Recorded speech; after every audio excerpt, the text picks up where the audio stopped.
하나님의 말씀은 마태복음 23장 13절과 15절 보겠습니다. 화 있을진저 너희 위선자들 서기관들과 바리새인들이여 너희는 천국을 사람들 앞에서 닫고 너희도 입장하지 않고 입장하려 하는 자들도 입장을 못하게 하는도다. 화 있을진저 너희 위선자들 서기관과 바리새인들이여 너희는 교인 한 사람을 얻기 위하여 그 바다와 그 육지를 두루 다니다가 생기면 그를 너희보다 배나 더 지옥 자식이 되게 하는도다. 신랑을 기다리는 교회 마태복음 원전 강해, 오늘은 23장 첫 번째 시간으로 세상에 이런 일이 천국문 막고 교인을 지옥 보내는 그들이라는 제목으로 말씀을 나누겠습니다.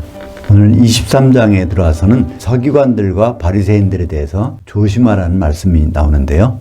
23장 1절과 2절, 3절을 보면 이에 예수께서 그 무리와 그의 그 제자들에게 말씀하여 이르시되 그 서기관들과 그 바리새인들이 모세의 자리에 앉았으니 그러므로 무엇이든지 그들이 말하는 바는 행하고 지키되 그들이 하는 행위는 본받지 말라. 그러니까 서기관들, 바리새인들 그 사람의 역할이 뭐라고요? 그건 모세의 자리에 앉았다는 말입니다. 모세라는 사람이 어떤 사람인지 알면 그들의 역할이 뭔지를 알 수 있죠.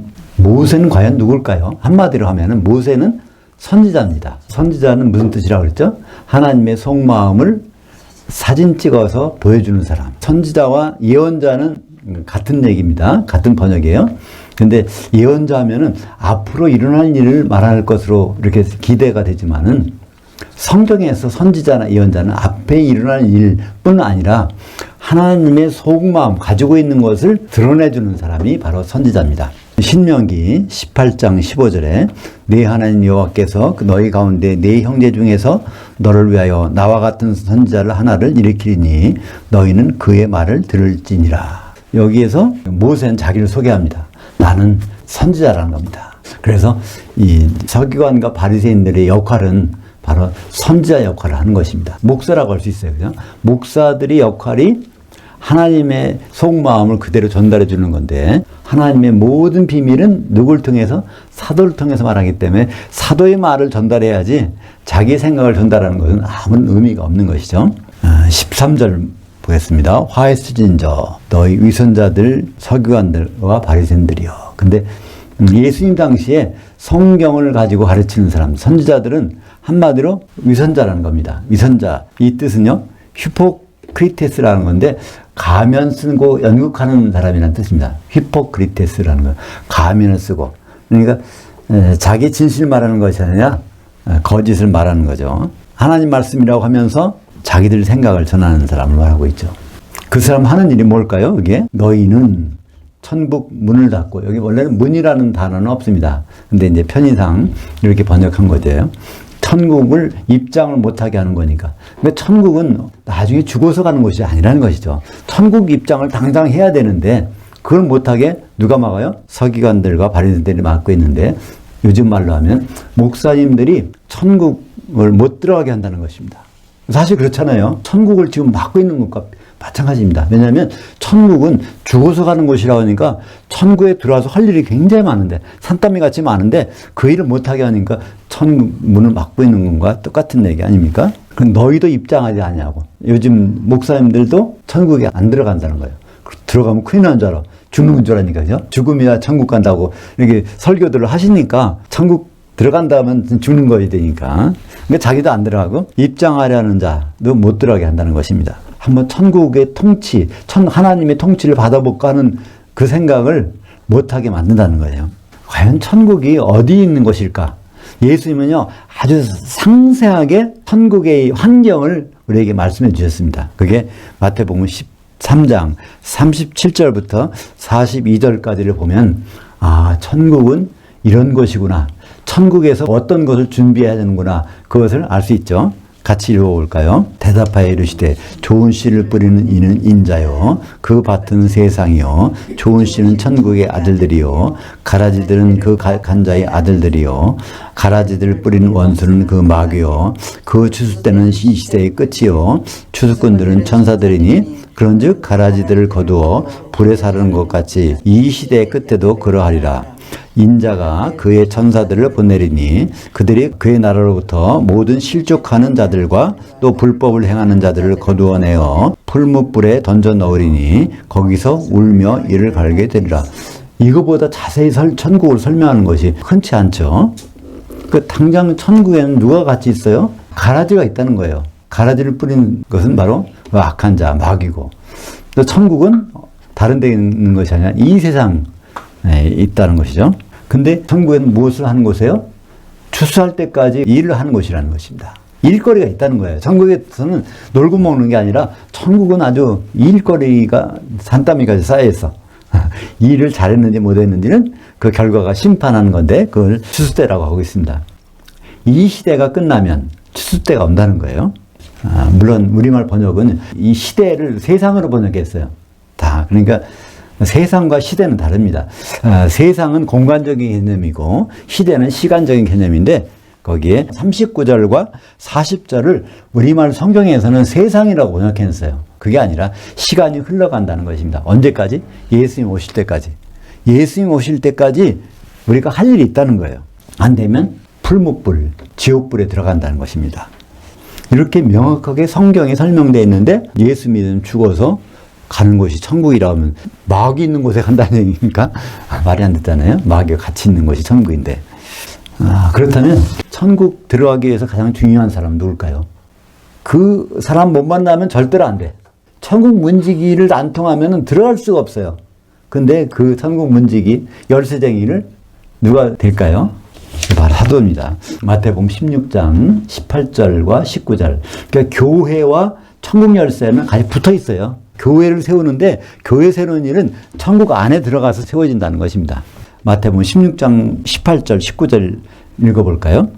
또 내가 네게 이르노니 너는 베드로라. 내가 이 반석 위에 내 교회를 세우리니 음부의 문들이 능가하지 못하리라. 내가 천국 열쇠들을 내게 주리니 내가 그 땅에서 누구든지 매면 그 하늘들에서도 매여 있을 것이요 내가 그 땅에서 누구든지 풀면 하늘들에서도 풀려 있으리라. 그래서 교회는 어디 세워져요? 이 반석에. 이 반석은 뭘까요? 앞에 나온 반석 조각이 12개에 모아진 곳에. 그러니까 사도들이, 온전한 사도들의 말씀 그 위에 세워지는 것이 교회인데 그것을 뒤에 설명한 것. 천국문 열쇠를 바로 사도들에게 주었다는 겁니다. 이건 베드로 한 사람이 아니죠. 왜냐하면 천국 열쇠가 복수입니다. 그러니까 사도들이 복수를 하는 거예요. 그러니까 그거를 대표해서 이제 베드로로 이렇게 적어 놓은 것입니다. 거기에 땅에서 매는 것과 땅에서 푸는 것, 하늘의 등에서도 매고 푸는 일이 있다는 것입니다. 베드로한테는 누구? 유대인들에게. 그러니까 베드로는요, 외국말을 몰랐어요. 그러니까 당연하게 유대인들에게 복음 전할 수밖에 없죠. 그 당시에 통용되는 말은 헬라어거든요. 헬라어를 잘 아는 사람을 통해서 나는 하늘들에 속한 사람들을 매고 풀 거야. 그게 바로 우리가 보면 사도 바울이라는 것을 알 수 있죠. 이 내용을 베드로도 듣고서 잘 이해를 못했던 것 같아. 하늘들에 매고 땅에 매고 하는 일이 뭘까? 그거를 나중에 갈라디아서 2장 10절에 보면 바울이 가서 베드로에게 설명해 줍니다. 너는 할례자들의 사도로 하나님 세우셨어. 나는 이방인들의 사도로 세우신 거야. 그 말을 해주니까 거기서 이제 친교의 약속. 그때까지는 서로 그냥 앙숙으로 지낸 것 같아. 친교의 약속을 하고 그러나 연보는 계속 해줬으면 좋겠다 부탁하니까 바울이 그건 계속 하겠다. 그래서 연보를 거둬서 예루살렘 교회에다 주는 일은 바울이 하고 있는 것이죠. 그래서 천국은 단적으로 뭘 준비하는 것일까요? 마태복음에는 천국에 대한 비유가 몇 가지 나온다고요? 10가지. 마태복음 13장에 7가지, 또 20장에 1가지, 또 22장에 1가지.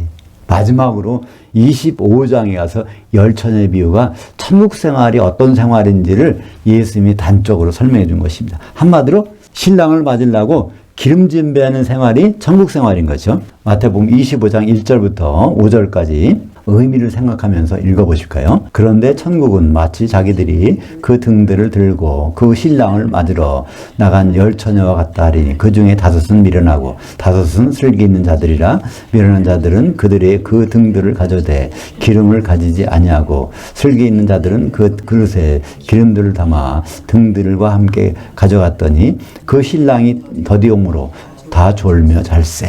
그러니까 이건 신랑을 기다리는 생활이 어떤 생활이에요? 천국 생활. 분명히 나오잖아요. 천국 생활이라는 게 이런 거라고 예수님이 설명해 줬잖아요. 신랑이 아직 안 왔어. 근데 뭘 해요? 등들을 들고 기다려. 그러니까 등을 들었다는 것은 거듭났다는 말씀이죠. 잠언서 20장 27절에 사람의 영은 여호와의 등불이라. 그러니까 거듭나서 깨어나서 등잔불이 켜 있는 거예요. 킬 순간에 뭐가 있을까요? 그때부터 뭐가 있어야 돼요? 성령의 기름이 있어야 이제 등잔불을 밝힐 수 있는데 그걸 밝히고 있다가 그것이 끝까지 밝혀야 되는데 중간에 뭐가 됐어요? 졸며 잘세. 이건 죽은 기독교인들을 말하는 겁니다. 그러니까 죽는 순간에 기름이 남아있으면은 이제 켜질 수가 있는데 그때 기름이 없으면 다 소멸되면 큰일 나겠죠. 천국 생활은 이런 생활인데 그럼 목사, 목회자들, 서기관들과 바리새인들 그 역할은 뭐가 될까요? 사도행전 20장 28절 보면 여러분은 자기들 위하여 또는 온 양떼를 위하여 삼가라. 성령이 그들 가운데 여러분들을 감독들로 삼고 그 하나님이 자기 피로 사신 그 교회를 목양하게 하셨느니라. 이 사도행전 20장은요. 사도 바울이 3차 전도행 마지막 끝내고 예루살렘으로 연보 갖다 주러 가다가 에베소 교회에 들리려고 그랬는데 시간이 안 돼. 그래서 에베소 교회에 장로들, 그러니까 에베소 교회의 목사들을 밀레토라고 하는 항구로 불러내서 고별 설교를 하는 것입니다. 여기에 이제 여러분이라는 것은 그 장로들인데 장로들은 요즘의 장로가 아니라 목사를 장로라고 합니다. 목사들을 불러가지고 온 양떼, 이게 바로 교회죠. 감독들을 삼았다는 거예요. 목사들을 가지고 감독들. 목사 역할은 어떤 역할이에요? 양들이 풀을 제대로 뜯어먹도록 이렇게 인도해 주는 사람이 목사 역할이라는 겁니다. 그렇게 해서 하나님이 자기 피로 사신 교회를 목양하게 하셨느니라. 목양이라는 뜻이 풀을 먹인다는 거잖아요. 이것이 목사 역할입니다. 근데 예수님 당시에는 바리새인들과 서기관들의 역할이에요. 근데 이 목사가 독풀이 나는 곳 거기로 데리고 간다면 그걸 먹고 어떻게 해야 되겠어요? 그죠? 잘못된 거죠. 예? 그래서 에베소서 4장 11절에는 목사가 어떤 역할인지를 다시 설명해 주고 있습니다. 그가 어떤 이는 사도로, 어떤 이는 선지자들로, 어떤 이는 복음 전도자로, 어떤 이는 목사, 곧 교사로 삼으셨으니. 그러니까 여기 목사가 나오잖아요. 이 목사가 목양한다는 단어, 포이멘이 되는데요. 사도의 일을 도와서 하는 사람이 바로 선지자고 복음 전도자고 목사인데 이들은 다 교사라는 것입니다. 사도는 전체를 다 하는 거예요. 사도도 교사고 선지자도 교사고 복음 전도자도 교사고 목사도 교사인데 거기에 특별히 사도는 전체를 다 하는 사람이고 그 중에서 선지자, 복음 전도자, 목사는 일부 일들 나눠서 복음 전도자라는 것은 복음을 못 받은 사람한테 전달하는 거겠죠. 요즘 말로는 선교사입니다. 그죠? 그러니까 목사는 복음을 아는데 계속 풀을 먹이는 거죠. 15절 보겠습니다. 화 있을진저 너희 위선자들 서기관들과 바리새인들이여 너희는 교인 한 사람을 얻기 위하여 그 바다와 육지를 두루 다니다가 생기면 너희보다 배나 더 지옥 자식이 되게 하는도다. 이걸 풀어서 보면 목사들이여 너희는 교인 한 사람을 얻기 위하여 바다와 육지를 두루 다니다가 해외 선교와 국내 전도 이걸 열심히 해가지고 기독교인이 생기면 그걸 어떻게 한다고요? 지옥 보낸다는 거예요. 지옥은 누가 갈까요? 기독교인 중에서 가는 겁니다. 기독교인 못 되면 지옥을 구경도 못 해요. 왜 그럴까요? 지옥이라는 것은 그리스도의 심판대에서 결정되는 거니까 공중에서 결정되는데 그때는 누가 올라가요? 기독교인들이 다 휴가되니까 지옥을 구경도 못 한다고 해서 좋은 건 아니죠. 음부에 가는 거니까. 백보자 심판대에서 심판을 받게 되죠. 근데 이런 말씀을 성경에 기록해 있단 말이에요. 그죠? 오늘날의 목사에 해당하는 사람들이 선교하고 전도해서 생기면 지옥 보낸다고 예수님이 미리 말씀하셨어. 2000년 전에. 그러니까 지옥은 누가 가나? 예수님이 분명히 말씀하셨어요. 예수님도. 마태복음 5장 22절. 성경에서 지옥이라는 단어가 처음 나오는 구절이 마태복음 5장 22절. 형제에게 노하는 자마다 심판을 받게 되고 형제를 대하여 나가라는 자는 공의에 잡혀가게 되고 미련한 놈이라 하는 자는 불지옥에 들어가게 되리라. 그러니까 여기 형제는 피부치가 아닙니다. 기독교인이라는 얘기예요. 마태복음 5장, 6장, 7장은 산상수훈입니다. 그러니까 기독교인에 대해서 말씀하는 거예요. 기독교인 중에서 지옥에 간다는 것입니다. 어떻게 하면? 형제 사랑을 아가페로 사랑하지 못하면 마태복음 10장 28절 육신의 몸은 죽여도 혼은 능히 죽이지 못하는 자들 두려워하지 말고 오직 공중심판 때 영의 몸과 혼을 능히 지옥에 멸하실 수 있는 이를 너희는 두려워하라. 여기에 이제 육신의 몸, 영의 몸 이것은 제가 거기다가 집어넣은 겁니다. 원래는 이런 단어는 없어요. 그 본문에는. 그러나 우리는 쉽게 이해할 수 있습니다. 이 세상은 바로 마귀와 더불어 사는 세상은 육신의 몸으로 살고 있는 거고요. 예수님 만나는 그때는 다 부활해서 영의 몸을 입는 것이니까, 그죠? 그 장소가 심판받는 장소가 공중이니까. 그래서 빨간 글씨로 공중 심판 때 영의 몸, 이건 빨간 글씨로 넣는 것인데, 이러면 더 쉽게 이해가 됩니다. 그래서 우리의 목표는 1차 목표는 뭐죠? 기독교인이 됐다면 1차 목표가 지옥 가는 일만은 절대 금해야 된다는 거예요. 그죠? 기독교인이 되면서 첫 번째로 조심할 일, 지옥만 가면 안 돼. 기독교인이 되는 순간 지옥 갈 가능성이 생기기 시작했으니까 기독교인이 되기 전에는 지옥은 걱정 안 해도 됩니다. 절대 안 가니까. 지옥은 누가 갈까요? 마태복음 25장 8절 미련한 자들이 슬기는 자들에게 이르되 우리 등불이 꺼져가니. 등불이 꺼져간다는 것은 기름이 소멸된다는 얘기죠. 너희 기름을 좀 더 나눠달라 하거늘 그들은 영벌에 의인들은 영생에 들어가리라. 그러니까 양과 염소의 비유까지 이게 한 덩어리로 된 비유죠. 영벌은 1000년 동안 지옥에서 생활하는 것.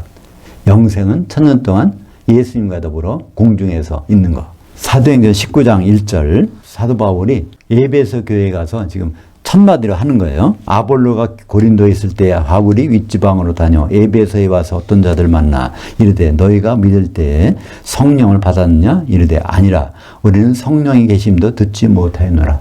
이것이 거의 한 2000년 전에 에베소 교회에서 일어난 일이에요. 그들이 기독교인이란 말이에요. 교회를 이루고 있어. 근데 그들은 성령이 있음을 듣지도 못했대요. 누가 담임 목사인데? 아볼로는 어떤 사람이요? 성경에 능통한 자라고 돼 있어요. 성경에 보면. 그렇게 성경에 능통한 자라고 기록된 사람은 아마 아볼로밖에 없는 것 같아요. 근데 성경이 그렇게 능통한 자라도 성령이 있음을 듣지도 못했다 그러니까 그것은 옛날 말의 일이 아닙니다. 지금도 그럴 수 있어요. 그죠? 성령이 무엇인지를 모르는 분들이 많을 수 있겠죠. 데살로니가전서 5장 19절 너희는 성령을 소멸하지 말라. 이 단어가 열천의 비유에 나오는 그 단어입니다. 스벤님이. 그러니까 기독교인 중에서 제일 조심할 것, 스벤님이 되는 것. 성령의 기름이 소멸되는 것. 언제? 죽는 날 점검할 것이 반드시 한 가지 있어. 그러니까 성령의 기름이 조금은 남았나? 그럼 안심하고 죽어도 돼요. 근데 죽는 순간에 성령의 기름이 소멸됐어. 그러면 부활해서 휴거돼서 가서도 그 운명은 뻔한 것입니다. 성령이 왜 필요할까? 능력 행하려고? 아닙니다. 성령이 왜 필요할까를 가장 아주 정확하게 표현한 성경 구절이 에베소 4장 3절입니다. 평안의 맨줄로 성령이 하나 되게 하신 것을 힘써시키라. 여러 성도들이 혼인만찬에서 한 신부가 되기 위해서는 성령 외에 다른 방법은 없어요. 그죠? 그래서 기름을 준비한 사람은 혼인만찬에 들어가고 그걸 소멸된 사람은 지옥불에 던져지는 거 아닙니까? 16절부터 22절까지는 이거는 목회자들이 바리새인들과 서기관들이 어떤 사람이라는 것을 우리에게 소개해주고 있어요. 그들이 열심은 내는데 그들이 어떤 사람이에요? 맹인이라는 겁니다. 영적으로 맹인인 사람들이 교인들을 이끌고 데리고 다닌다는 거예요. 그 맹인 기준이 뭘까요? 그들이 육신이 눈이 안 보이는 게 아닙니다. 눈은 똑바로 볼 수 있어요. 그들은. 근데 실제적으로 맹인이라는 겁니다. 뭐가 중요한지를 모른다는 거예요. 그걸 여기 쭉 설명하는 것이 그런 내용입니다. 우리 16절부터 22절까지 한번 천천히 읽어보면 바로 그 내용이 금방 나오죠. 같이 읽겠습니다. 화 있으신 자 너희 눈먼 인도자여 너희가 말하되 누구든지 그 성전으로 맹세하면 아무 일 없거니와 그 성전에 그 금으로 맹세하면 지킬지라 하는도다. 어리석은 맹인들이여 어느 것이 크냐? 그 금이냐? 그 금을 거룩하게 하는 그 성전이냐? 너희가 또 이르되 누구든지 그 제단으로 맹세하면 아무 일 없거니와 그 외에 있는 그 예물로 맹세하면 지킬지라 하는도다. 맹인들이여 어느 것이 크냐? 그 예물이냐? 그 예물을 거룩하게 하는 제단이냐? 그러므로 그 제단으로 맹세하는 자는 그 제단과 그 외에 있는 것으로 맹세하며 또 그 성전으로 맹세하는 자는 그 성전과 그 안에 계신 이로 맹세하며 또 그 하늘로 맹세하는 자는 그 하나님의 보좌와 그 위에 앉으신 이로 맹세함이니라. 이게 어려운 것 같지만 너무나 쉬운 것들이요. 이 금이 중요한 게 아니라 금이 어떤 자리에 있느냐가 중요하다는 것입니다. 그 성전이 중요한 건데 거기는 금보고 중요하다고 생각하는 거고, 어떤 사람들은 계단에 좋은 걸 넣어놨으니까 하나님 받으시겠다. 그게 아니라 계단 자체가 중요한 거고, 계단이 무엇 때문에? 하나님이 계시기 때문에 그 하나님이 더 계단보다 중요하다는. 그러니까 뭐가 중요한지를 모르는 것을 성경에서는 맹인이라고 하고 있는 것입니다. 예수님이. 그러니까 목사의 입장으로서 뭘 모르면 맹인일까요? 바로 교회가 예수님과 혼인하기로 중매된 사실. 예수님과의 혼인을 모른다면 아무리 해외로 나가서 국내로 나가서 많은 사람을 전도해놔도 결국 지옥 자식 되게 한다는 거예요.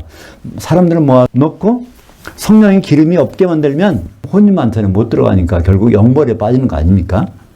그렇게 하는 사람들을 예수님은 맹인들이라고 말씀하고 있는 것입니다. 마태복음 7장에도 이런 부분이 나왔습니다. 그죠? 마태복음 7장 21절부터 23절까지. 이것도 그냥 읽으시면 금방 설명이 됩니다. 나더러 주여 주여 하는 자마다 다 천국에 입장할 것이 아니오. 다만 그 하늘들에 계신 내 아버지 그 뜻대로 행하는 나라에 입장하리라. 이건 무슨 뜻일까요? 하나님 아버지의 뜻이 계셔. 그 뜻대로 해야 바로 하나님 통치를 받을 수 있다는 거예요. 그 뜻은 언제 나올까요?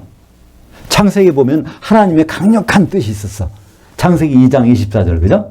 남자가 부모를 떠나 그 아내와 합해서 그 한 몸이 되도록 하는 것은 내가 반드시 하겠다.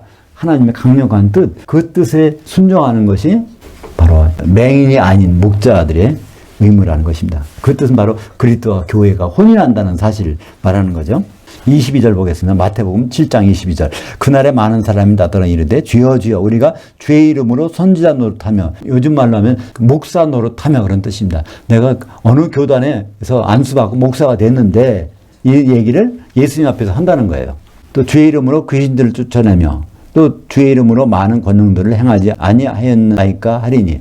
그때 예수님이 말씀하신다는 겁니다. 그들에게 밝히 말하되 내가 너희를 도무지 알지 못하니 그 불법을 행하는 자들아 내게서 떠나가라 하리라. 불법은 다른 말로 죄입니다. 하나님의 뜻에서 빗나가는 거예요. 아버지 하나님의 뜻이 무엇인지를 모르는 겁니다. 아버지 하나님이 왜 통치하시는지 모르는 거예요. 아버지 하나님이 통치가 끝났을 때 요한계시록 19장 6절에 그 뒤에는 뭐가 나옵니까? 어린 양의 혼인, 예수 그리스도와 신부가 혼인하는 장면이 나오지 않습니까? 이걸 모르는 것이 바로 불법을 행하는 자들이고 그들이 맹인 목사라는 것입니다. 예수 믿고 구원받았다. 한 번 구원은 영원한 구원이다. 이렇게 말하는 사람들이 많아요. 근데 그건 절대로 아닙니다. 베드로전서 1장 9절. 믿음의 결국 곧 혼들의 구원을 받음이라. 믿음의 시작은 영의 구원이지만 믿음의 결국은 혼들의 구원이에요. 혼들의 구원입니다. 여러 사람들이 합해서 한 몸 되는 그런 일이 있어야 된다는 거예요. 베드로전서 1장 10절 보겠습니다. 이 구원에 대해는 너에게 임할 은혜를 예언하던 선지자들이 연구하고 부지런히 살펴서, 이 구원, 혼의 구원에 대해서는 선지자들이 살폈다는 거예요. 여기 선지자는 누굴까요? 구약 선지자일까요? 신약 선지자일까요? 신약 선지자인 것은 어떻게 알 수 있죠? 그 다음 절에 나옵니다.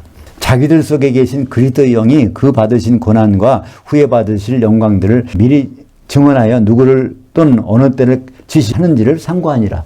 그러니까 그리스도의 영을 갖고 있는 사람들이니까 이거 신약시대의 선지자니까 사도들이죠. 그죠? 12절 보겠습니다. 이 섬긴 바가 자기들을 위한 것이 아니요 너희를 위한 것임을 계시로 알게 되었으니.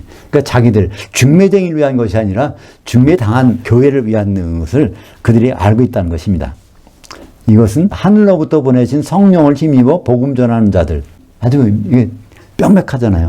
구약 선지자가 아니라 성령 받아서 복음 전하는 자들, 신약의 사도들을 말씀하는 것입니다. 선지자들을 통하여 이제 너희에게 알린 것이요 천사들도 살펴보기를 원하는 것이라. 천사들은 뭘 못한다고 했죠? 혼인 못하니까. 그 혼인에 대해서 살펴본다는 겁니다. 오늘날의 목회자들, 목사님들이 그리스도와 교회의 혼인을 모른다면 이거는 맹인 목사입니다. 그걸 모르는 목사님들을 따라간다면 같이 구덩이에 빠지게 되는 것이죠. 마태복음 15장 14절. 만일 맹인 인도하면 둘 다 구덩이에 빠지라. 지옥의 구덩이에 빠져 들어간다는 것입니다. 하나님의 뜻, 하나님의 비밀은 반드시 성취됩니다. 요한계시록 10장 7절. 그 일곱 천사가 소리내는 날 그의 나팔을 불려갈 때 그 하나님이 그의 종 선지자들, 이것도 누구죠? 신약의 사도들, 이를 통하여 전하신 복음과 같이 그 하나님의 그 비밀이 이루어지리라 하더라. 하나님의 그 비밀은 어린 양의 혼인, 그리스도와 교회의 혼인인 것입니다. 오늘 제목 다시 한번 볼까요?